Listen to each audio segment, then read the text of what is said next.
We start in Qatar, where U.S. officials say negotiations to bring an end to the war in Gaza are off to a, quote, promising start.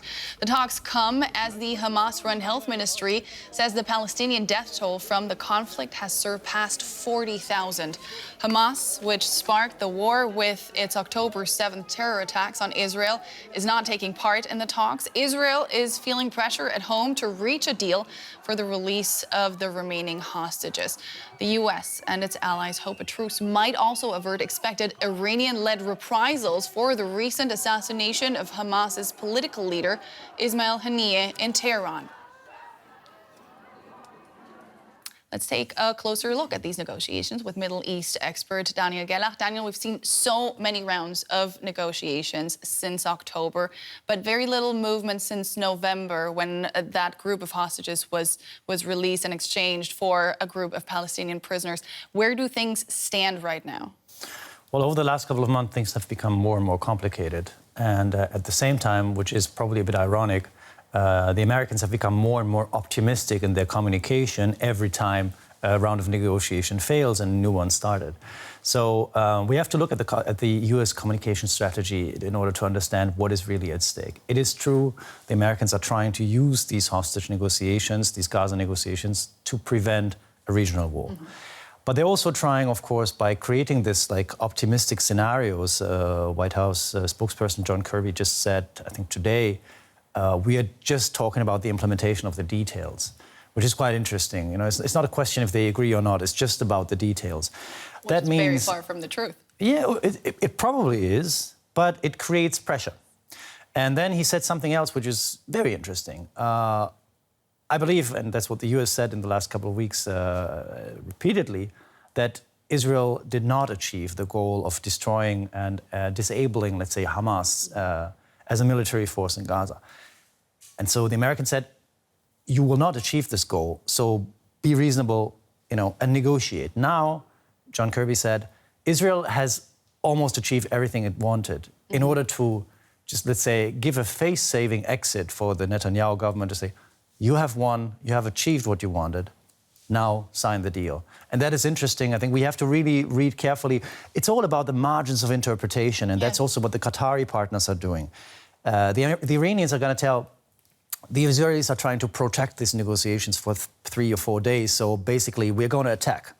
So the Qataris have to say, look, they're not protecting it, we're really working on the deal. So this is the role of the negotiators, and as gruesome as the news are every day that we hear, I think this is a very interesting time of international conflict diplomacy. All of that said, what does off to a good start then mean?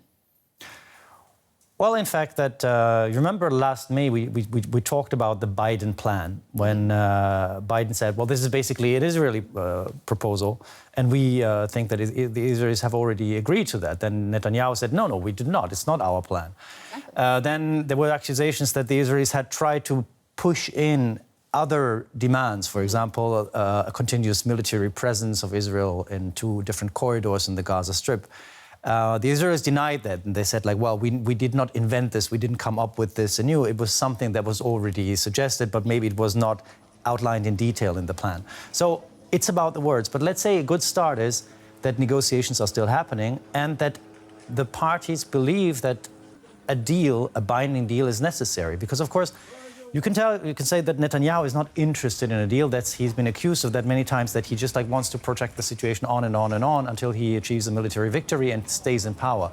Of course, on the other side, you have Hamas, who were not interested in an initial deal. Now they're saying we're not going even to Doha because we remain committed and faithful to the deal that was suggested in May. Keep in mind, the head of Hamas, the political head of Hamas, was assassinated by the Israelis in Tehran, and the most radical and most uncompromising person that Hamas ever had, Yahya Sinwar, is now officially at the helm. And still Hamas says, we remain committed to the deal that we have agreed to in May. The Iranians have always said, we will take revenge for what happened in Tehran, regardless of any political arrangements. But now they're messaging at the same time, if the Americans achieve a ceasefire in Gaza, then we will probably postpone or even probably cancel our revenge. And that is very interesting because the Iranians now, for the first time, or a very rare moment, are giving the United States a constructive diplomatic role in the region.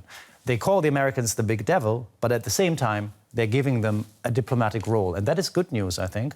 The problem is the Americans really have to deliver because they have created a lot of expectations. If they don't deliver now, we will see a major war in the Middle East in a few days.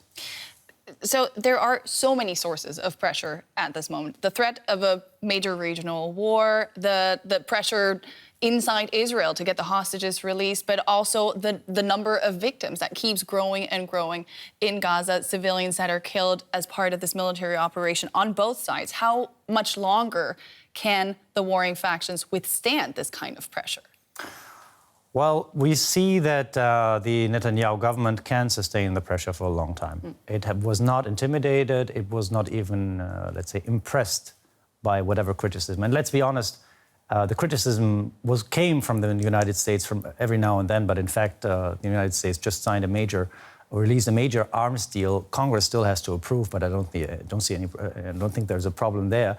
About 20 billion, mainly fighter jets delivered to Israel. So the Americans, of course, verbally issued some critical statements, but at the same time always made it pretty clear we are going to support Israel if a major conflict with Iran erupts. Now, you see, everyone has a lot to lose in this conflict. Israel, in particular, the civilians, the society, they're tired of this war, and they just cannot afford another war. Look at the Palestinians. There's no safety for the Palestinians at all. They are not even in the situation to decide about their own future. Hamas is to a certain extent, but certainly not the Palestinian population. That's why the international community needs to speak on their behalf. You talk about other conflicts, other players like Hezbollah in Lebanon or Iran. Of course, they want to take revenge, and of course, they want to show that they have a force of deterrence. But at the same time, they have a lot to lose. Hezbollah is a Lebanese party. It has power, it has money, and it has a lot to lose. If you have power and money, you have stuff to lose. So you are careful about risking it. And the same is true for the Iranian regime that has other geopolitical interests that go beyond the Israeli-Palestinian conflict. And we have to see the interest of the players, and we have to take them seriously. And then I think that's what the duty of diplomacy is. I'll have to let you go. Yes or no answer. Will we have a deal at the end of these discussions? I think we will, but I don't know how long these discussions take. And that's the major issue. How long can you still convince the other side that you are serious, you want to have a deal, but you still need time. That's the most difficult part for the negotiators. Cautiously optimistic. Daniel Gerlach, Middle East analyst. Thank you so much. Negotiators are using a plan drafted by the U.S. and endorsed by the UN Security Council. It calls for a 6-week ceasefire in Gaza. Hamas would release its remaining Israeli hostages in exchange for Palestinian prisoners. Israel would allow unlimited aid deliveries into Gaza and withdraw its forces. But Hamas, which is considered a terrorist organization by many countries, is not participating in the talks. The region is on edge as Israel awaits retaliation from Iran after the killing of Hamas's political leader, Ismail Haniyeh, in Tehran last month.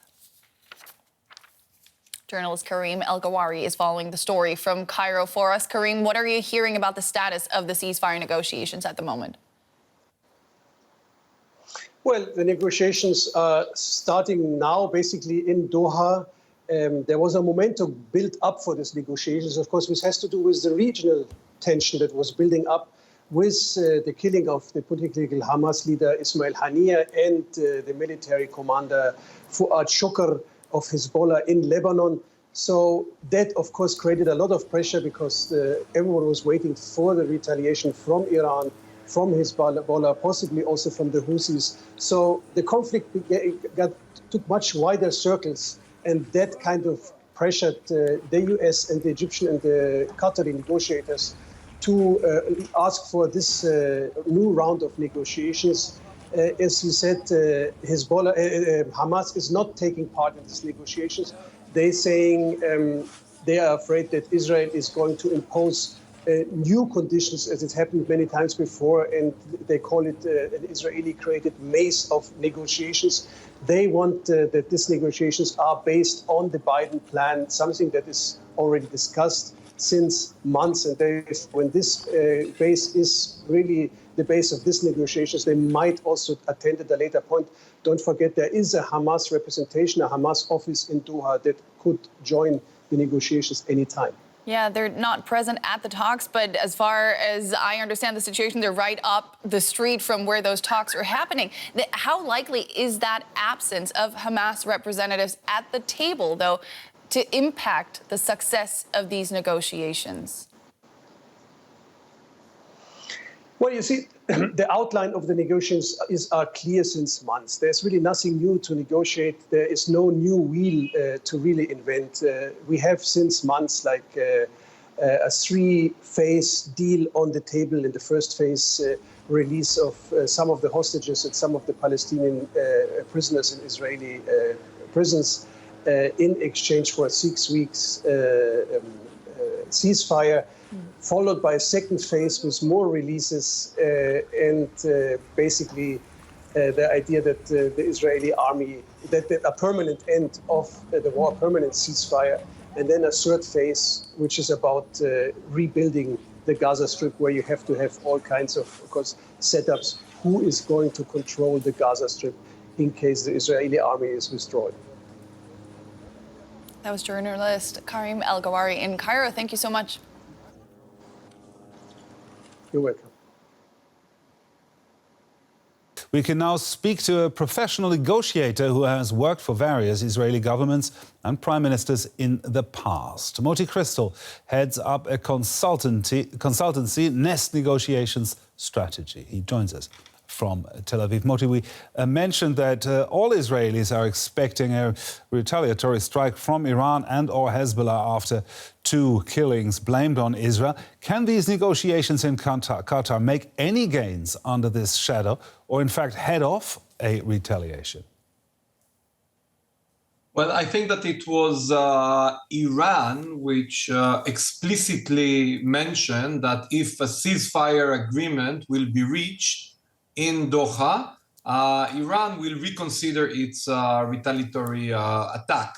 We need to take things by its merits. Iran and Hezbollah threatened to make any attack on Israel in the last 2 weeks. This didn't happen or hasn't been happening yet. And of course, Iran is trying to take advantage of the overall dynamic in Doha. Iran is trying to take advantage of the tremendous pressure which is put by the Biden administration on Netanyahu to reach a ceasefire and to see to what extent they can gain. Why? Because Iran itself was extremely embarrassed by the assassination on its territory. And at the same time, they need to react, retaliate in a way which will not lead to a tremendous escalation, which is neither the interest of Iran and Russia, nor the interest of Israel and the US. So that's a very dangerous and sensitive game, which is happening today in Doha and in the Middle East in general. Now, the Hamas is not sitting at the table in Doha, but even without Hamas, many see this as a last chance for negotiators. How do you see it? Well, being taking part of so many rounds of negotiation, hostage and political negotiations, there is one thing that I can tell you with significant confidence. There is never last round, never last chance, and never the last summit. There's always a follow-up. There's always the right moment, and definitely in the Israeli-Hamas mind battle on these negotiations, the fact that Sinwar is not sitting at the table, and the fact that Sinwar was actually left almost alone in the Hamas leadership with the assassination of Deif and Haniyeh, that really diminish the actual likelihood that this round, these specific rounds today and tomorrow, will end up with a deal, despite the efforts of the US, Qatar, and Egypt. It just doesn't work like that in the Middle East. Understand. You have been involved in hostage release negotiations in the past. What's it like to try to work with the hostage takers to let them go? Well, it's always a challenging task, but in this particular, the number of the hostages which is in the hand of Hamas. Our understanding that Sinwar see these hostages as a policy, as an insurance policy for his life, for the continuing ruling of Hamas in Gaza and the continued role of Hamas in the Palestinian arena. From a professional point of view, and I know that I'm here against the very dominant Israeli sentiment, from a professional point of view, a deal which all the hostages will be released is almost impossible, because Sinwar will always keep either live hostages, my assumption, or even bodies, which he knows that Israel care much about them, in order to prolong this and in order to make sure that his life are not in danger. So you are relatively confident that not all hostages will be released? Well, to be honest, I don't see any scenario in which Sinwar will agree to release all the hostages.